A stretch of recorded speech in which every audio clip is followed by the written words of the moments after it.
Alright, what's good guys? Back with another video, and in this video it's going to be a super important one. It's pretty much going to be how to install the whole control pack. I'm going to do my best to go wire for wire and explain what we did and how we wired it. And I'm not saying this is exactly the right way, but I'm sure this is going to help some of you guys out, because there's not really too many videos out there explaining, you know, the installation. I mean, they talk about the wires, but they don't show where they hook them up. So I'm going to show you wire for wire where we put everything, the mass airflow sensor to the fuel pump wire, all of it. All right, so let's just go straight into it. I'm going to start off with the computer. All right, and if you guys are wondering which control pack I have, it's from Power by the Hour, and it's for a Gen 2 Coyote with a manual transmission. So here is the control pack itself. It's a little different than the Ford Racing one, the one from Ford. Power by the Hour, it's a little bit more refined, and like they pretty much take out everything you don't need. So everything on here pretty much will be used. Some of the wires will not, but we'll get to that just a second. But just in case you're wondering, that's what it looks like. So we're gonna start from the front of the harness all the way to the back. So right now with the computer. All right, so I'm gonna go kind of fast, but everything I'm gonna say is gonna be pretty much good information. So just because the sun's going down, I don't want to waste daylight. But the computer is gonna be in the wheel well inside the fender, because it's just a cleaner look, and that's how we did it. A lot of people put it inside the engine bay, right here inside. The actual 15 through 17 PCM is in the engine bay. By all means, you can put it right here, but right here I have my reservoir, and I kind of moved it so I can show you where I put mine. But this is where we put it. So right there is the PCM. Okay, so as you guys can see, it's mounted on there and it's pretty sturdy. It's no wiggling, it's on there pretty good. And there is a bracket that Power by the Hour sells. I'll put it right here.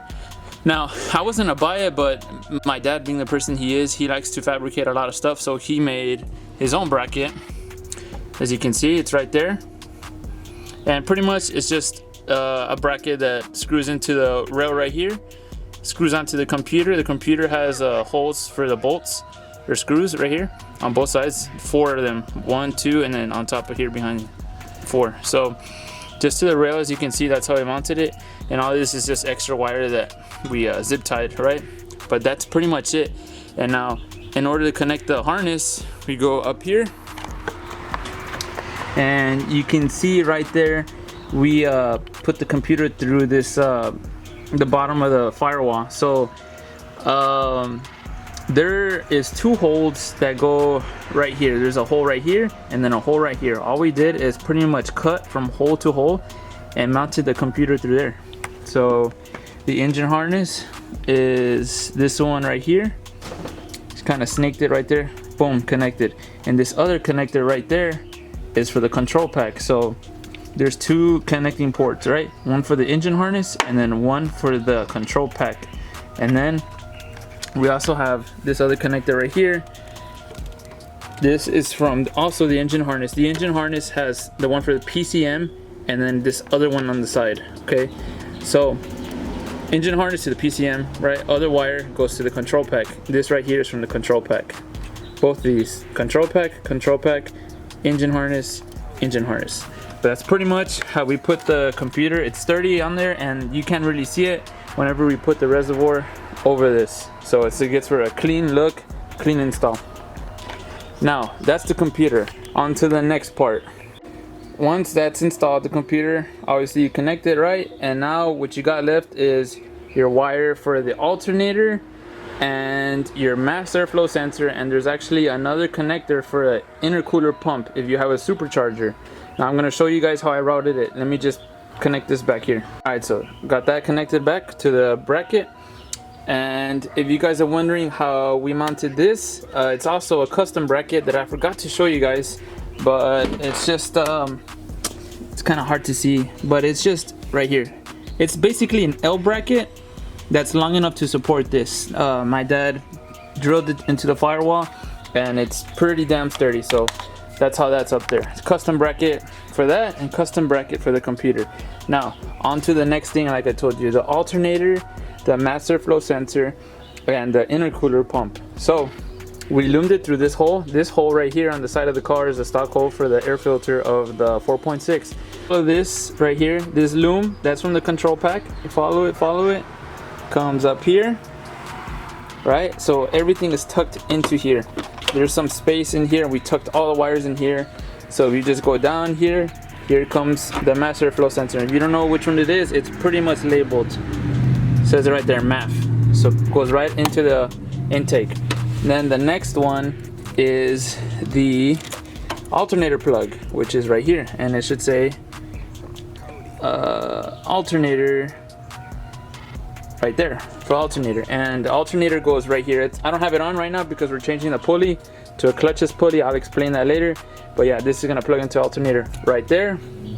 And the intercooler pump, we just kind of stuffed it in here to hide it since I'm not gonna be using it. So pretty simple. Wire the loom in here, route it. I hit it under here. Mass airflow sensor goes right there. Alternator straight right there. Right, nice clean look. All right, we're gonna go ahead and continue with the control pack. So after the mass airflow is connected, the alternator is connected, and the computer is connected, you follow the loom, right? So my loom is up here, and we're gonna get to right here. You're gonna have a yellow 12-volt wire. You're gonna have these two white wires, which are labeled HS can negative and HS can positive. Okay, and you're gonna have a starter lead, right? And you're also gonna have this one right here that says cooling fan. Okay, so we'll start one at a time. The cooling fan goes to this box. Okay, so this box has a fuse inside, which is for your radiator fan. This box can be located in your engine bay on the stock 4.6. It's gonna go literally right where this bolt is. It's that little box that's right here. We removed it and we rerouted it to the inside of the fender. So now it's pretty much same thing, just mounted up there. See that little rail right there? That's where this box slides into. Okay, so now looking at this thing, the wire for the cooling fan, all it's gonna do is splice into this wire. Okay, so right here, let's see, these are the two stock OEM wires for the fan. I'll open it for you guys just so you can have a look. Alright, so I took the first cover off, which is pretty simple. It literally says push on one side, but to take this side off, if you look in here, there's a square right here and there's a square right here. You're gonna put your screwdriver in and pry it out. Put your screwdriver in, pry it out, which will allow you to remove this cover right here. So once you pry them out, this will come off just like that. Just be careful not to break these tabs. And then I mean, it's taped, but you get the idea. So we soldered it, taped it, and that's it. I didn't have to open this, but I really did, just so you guys can get a better understanding of what we did. So that's pretty much it for the cooling fan. We did test it, so that means yes, the car runs. All right, we let it idle up to operating temperature, and the fan did kick on. So this does work. Now let me just cover this, and we'll move on. On to the next wire. We'll start with this white one. So these right here, like I said, there's two of them. They're labeled HS can plus and HS can negative. So these, I think they're for an aftermarket fan. You guys can correct me if I'm wrong, but I did not connect these. I think they're for an aftermarket fan, I really do. But if you guys know the actual purpose of them, then feel free to comment and let me know.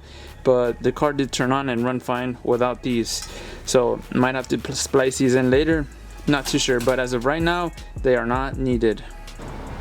Moving on, we got this one right here. This is a starter lead, which is supposed to go to the starter. So we did not use this either. Why? Because we used the stock 4.6 starting system, right?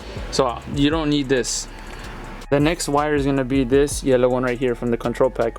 We routed it inside the car to the radio. Okay, this is a 12-volt key on. My dad connected it to the radio. It's pretty simple. If you think about it, what turns on with the key forward?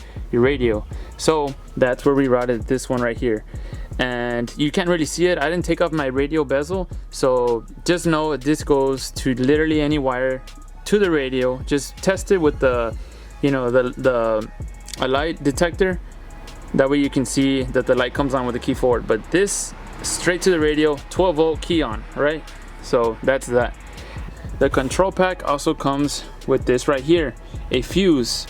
Now this right here goes from one end of the COYOTE fuse box. Let's see if you guys can see it. It goes from right there where that you see that red wire right here. From there it goes to that fuse, okay? And then from that fuse it goes up and splices with the positive wire from my battery. So if you guys remember, my battery is in the trunk, okay? That positive wire comes up through the car, through here, and is up there. This right here is splicing into, you know, tapping into my positive wire from my battery. So it splices, it merges into one wire, and then that goes to my alternator. This right here connects to my alternator. So this wire has the power from my battery, okay, and that extra positive wire that leads to that fuse. So both of those wires come to the alternator. So that right there, all it is it's up there with a screw right here, and I believe there's a screw behind this. So just two screws is holding it in place. Let me see if I can even show you the fuse. See, there it is right there. Got a positive going from this side of the fuse to the fuse box, and then this side merging with the power from the battery, positive from the battery. So that's that. Now you guys know about that. Okay, next big question is, where are you gonna mount the fuse box? We mounted the fuse box up here in my wheel well, only because it looks cleaner. We didn't want to have this fuse box inside of the car. Why? Because it was either gonna be in my glove compartment or just somewhere on the bottom of the passenger floor, and we did not want that. We wanted a clean look inside the car, you know, as close to stock as possible. So that's why we mounted it right here. It was a little pain just to mount this fuse box up there. My dad had to use a special tool just to be able to drill like sideways, so he tapped into the wall right there and on top of the fuse box. So that's that. This wire right here, this black one, it comes already stock like that with the control pack. So all you got to do is just make sure it's connected there, and you connect that positive that I told you from the fuse box. So just tighten those up and mount the fuse box right here. And I forgot to mention, this fuse box does have a ground. That ground is that skinny little wire right here. It runs down, down, down, and it goes right there. So that's where the ground goes. We just put it right there, made sure we cleaned that up for good contact, and then routed it. So that's where the ground is for the fuse box, if you are wondering. The next main thing is going to be this connector right here. Okay, you know, this connector, we fit it through that spot where all my stock harness goes through. My dad had to take off the rubber grommet that's there to be able to fit this in there. So we did no cutting. All we did was literally take off the rubber grommet, and we fit this through there. All right, there's gonna be a ground and this right here. The ground, we connected it to the ground right here. Now we did have to extend the ground and just put it to the stock ground that's behind this kick panel. All right, now like I said, this did fit through that hole. Let me go show you guys, just in case you're wondering. That is where the rubber grommet was. We fit my positive wire from my battery, we fit the control pack through there, and there's that yellow 12 volt wire. Now if you guys can see that blue loom over here, we loomed my positive battery just because we didn't want it just like that. So my positive from the battery is loomed blue. The control pack is this one up here. This is my stock 4.6 one, and here's a 12 volt from the control pack. So everything does fit through here. You just got to take off that rubber grommet and, you know, work with it, and just move everything aside and fit that connector through there. We did it. A lot of people like to cut a hole, you know, either here or in the engine bay and feed the harness through there. You can do that, or you can do it like how we did it. It does fit, so up to you, but that's how it looks like. All right, so This is pretty simple, okay? That's the good thing about power by the hour. There's only literally 4 wires here, okay? So watch. This green one right here is going to be for your fuel pump. These 2, blue and the green in the middle, are for the ignition, okay? This red one is just a constant 12 volts. Okay, let me repeat that. Got your fuel pump, the green, right? Got your blue right here and the green for the ignition, and then the red one's for the positive 12 volt constant. Now let me show you where this red one is connected. So the red wire from here, the one that's gonna be this one right here, the hat B, it goes through here and it's gonna go to the cigarette lighter, because our cigarette lighter has a constant 12 volts. So that's where we're getting that from. That's this red wire right here. And if you don't know how to detect it, which wire it is, pretty much just get your light detector and you're gonna put it, and I mean, if the light is constantly on, then you know that's the wire. But yeah, so that's where we routed the hat B wire from the pigtail right there. That's where that goes. Okay, now I'm gonna show you where we put the fuel pump wire. All right, so we're gonna go all the way to the back of the car. This one is literally routed all the way to the back of my trunk. And yes, you can extend the wires. We use the same color wires so we don't get confused. You don't have to, but we use the same color to not get confused. So let's go to the back of the trunk and see where the fuel pump wire goes. All right, so here we are in back of the car, and you will see right here by my inertia switch. I said that we kept the wire green. We actually made it red. So it's this red wire right here, okay? We cut this green and yellow wire from the inertia switch. We cut it in half and we connected the red wire to that green one. And we just taped the bottom half, okay? So as you can see, it's crimped right there. On this one, we crimped it. It's right there. And it goes to that green and yellow one right there, to the inertia switch. So the inertia switch will still work. So that green wire from the control pack is this red one. We extended it and it goes to the green and yellow wire. We cut that green and wire in half. We put the fuel pump wire from the control pack to the upper half to the switch, right? The bottom half, we just taped it off, okay? So that's it. All that's left is literally these 2 right here in the center, and those 2 are gonna go right over there. So we routed those through there. Now let me go show you guys over there where we put those. Okay, so from the other side, you got the light green, which is the ignition relay trigger, and your SMR, which is the light blue. Those are those 2 wires hanging right here at the bottom, right here, those 2, okay? So the light green, your ignition relay trigger, which wakes the system up of the COYOTE, is gonna connect to that red one right here, which is red with a hint of green. Let me see if I can zoom in so you guys can see. See that red, it's got a little bit of green on it. Okay, so that's where the ignition relay trigger is gonna go. Now, your light blue color, which is gonna be your SMR starter motor request, I think that's what it is. It's gonna go to that white and red one. It looks like white with pink almost. I think it's white with pink, but that's where it's gonna go. So that's pretty much it. And to access that, you do have to take off your plastic cover right here. Be careful not to break the clips, and then you got to take off your metal cover, so that's going to be under the steering column. And if you guys are wondering about the fuel pump, it cycles on for about 2 to 3 seconds and it shuts off, and then once I start the car, the fuel pumps kick back on. That's the way it is for a Gen 2. Now for a Gen 2, you could have the fuel pumps running the whole time, key forward, or it could be on for 2 to 3 seconds and then shut off. That's what's good about the Gen 2s. Now the Gen 1s, mostly everybody has to have the fuel pumps running with the key forward the whole time. But with Gen 2, it's normal if the pumps turn off after 3 seconds. I'll show you guys right now what I mean. Let me just put all this back together. I'm about to put the key forward and I want you guys to listen to the fuel pump. I'm gonna leave the camera, I'll leave the camera right here. Right there. So if you listen closely, you can hear the fuel pumps. Actually, I'm gonna put it closer. I'm gonna put the camera right here. You're gonna hear the fuel pumps kick on for about 2 to 3 seconds and shut off. Let me put the key forward.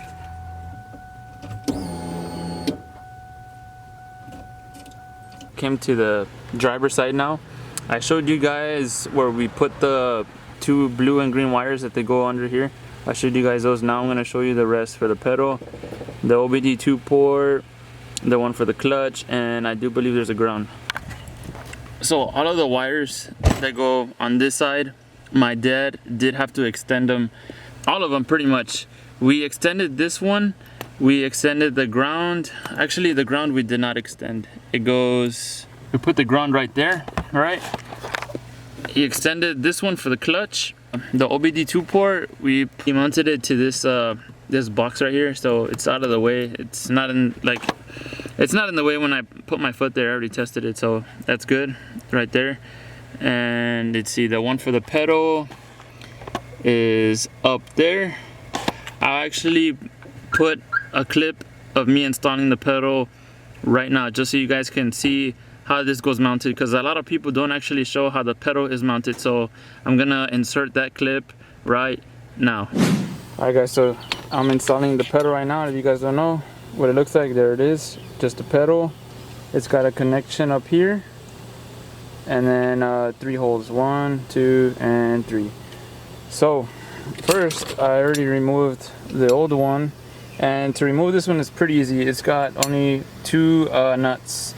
There's 2 studs that are up there. Let me see.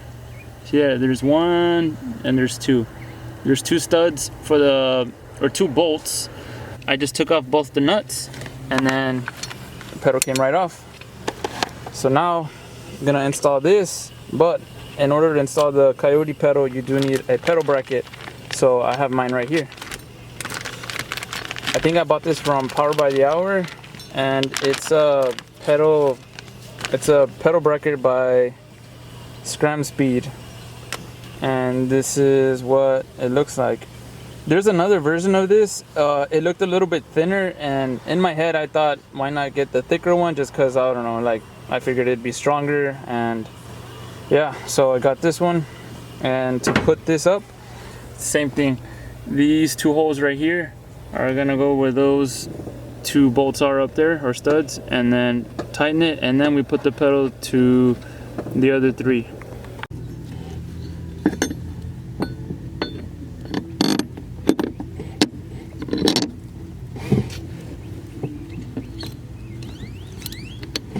Alright, so as you guys can see right there, the pedal bracket is on with those stock nuts that were on the original pedal.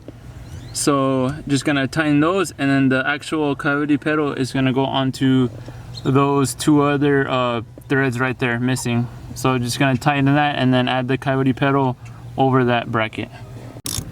If you guys are wondering the size, it's a 13.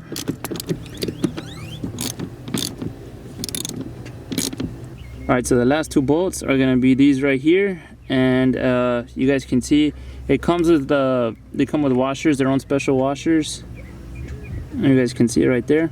But yeah, so just these 2 gonna go right there, and that's what's gonna mount the pedal to the actual pedal bracket. So before I put the pedal, this one right here is gonna be for the pedal, and you'll know because it's gonna fit on there.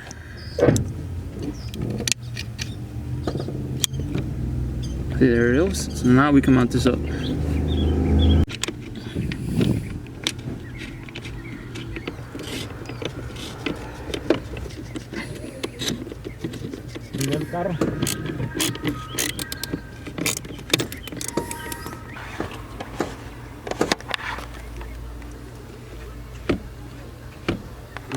Alright, so the control pack did come with both of these switches, and you guys are wondering what they look like. So that's a clutch switch, and then this should be another type of clutch switch. See that? So those are the 2 that come with the control pack, and I did not use either or. Like, it's literally just there unplugged. I tuck it in the carpet there so it's not seen, but it's pretty simple. So this one, had we known we weren't gonna use it, we wouldn't have extended it, but my dad extended it either way. So this one, we hide it. The OBD2 port with the check engine light, like I said, is mounted under that box. All right, and then the one for the pedal, it's easy, just clicks in right up there, and you probably saw it when I showed you when I was installing the pedal. And then the actual clutch switch, I do have one on this, the stock clutch. It's up here, Now it's a stock one that comes with the 4.6, and I'm using that since I'm using my stock 4.6 starting system. Let me just pop the hood so I can show you guys what I'm talking about.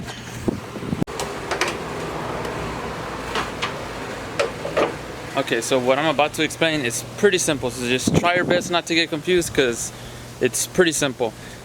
So again, I'm using the stock 4.6 starting system. Now what does that mean? That means that the positive on my battery is going to connect to my stock fuse box and my alternator and my starter. So now let me show you what it looks like. We're going to start with the back. So my battery is right here. There's a rag right here just covering the negative terminal, but the positive runs here, and we tucked it under the carpet, but the positive goes from here all the way to my alternator. Okay, so that positive wire is coming straight from the back all the way to here, and it comes under here to this one right here. Okay, so from this positive wire right here, it's going to connect to the alternator. Now like I said, it's not here because we're changing the pulley on it, but this is the wire for the alternator. It's going to go on there, right? And then from here, this one right here is going to go connected. This positive one right here. Okay, so positive to positive. All right, this one right here comes all the way from my stock fuse box right here. I went ahead and took off the colder intake so you can see what I'm talking about. All right, but just a little update. This is what I'm talking about. From the battery to the alternator, from the alternator to my fuse box. All right, so this one right here is coming from the alternator, and it goes right here. All right, now if you look closely, there's this one right here that comes from the alternator.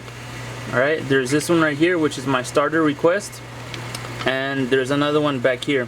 This is a positive that goes to my battery. All right, so just don't get confused. Watch. This one right here is from my alternator, which connects to my battery right over there. All right, now this one right here, it's got a little connector, and if I pull this loom back, you can see it's white with pink.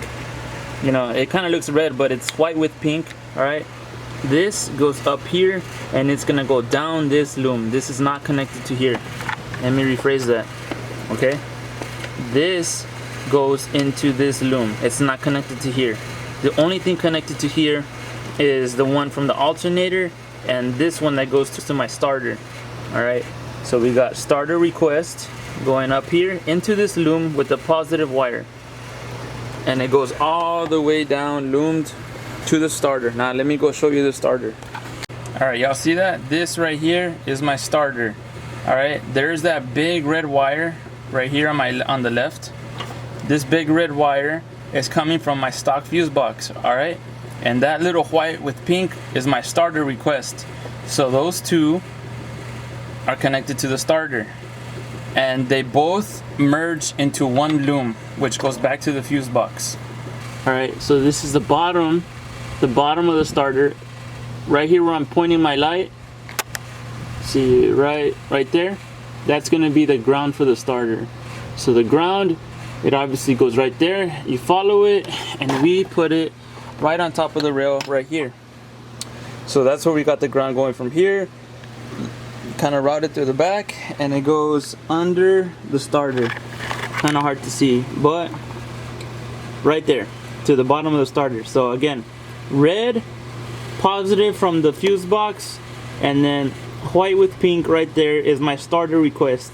They go together in one loom back to the fuse box. Alright guys, so that's pretty much it. The control pack is not that hard.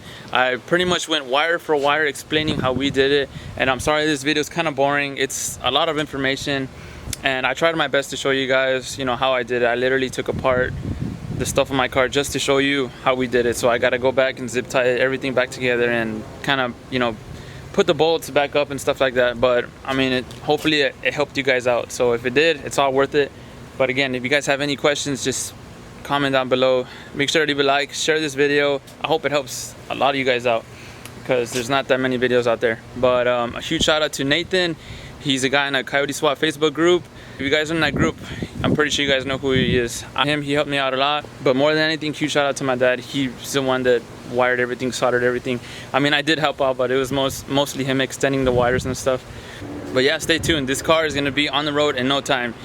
Either next video or the video after that, we'll show how we, you know, hooked up the AC, the RPM, pretty much all the gauges. We'll show you guys how we wired those up. But pretty much this was just a control pack, and it's all on there. And if you guys don't believe me that it works, I guess just listen for yourself.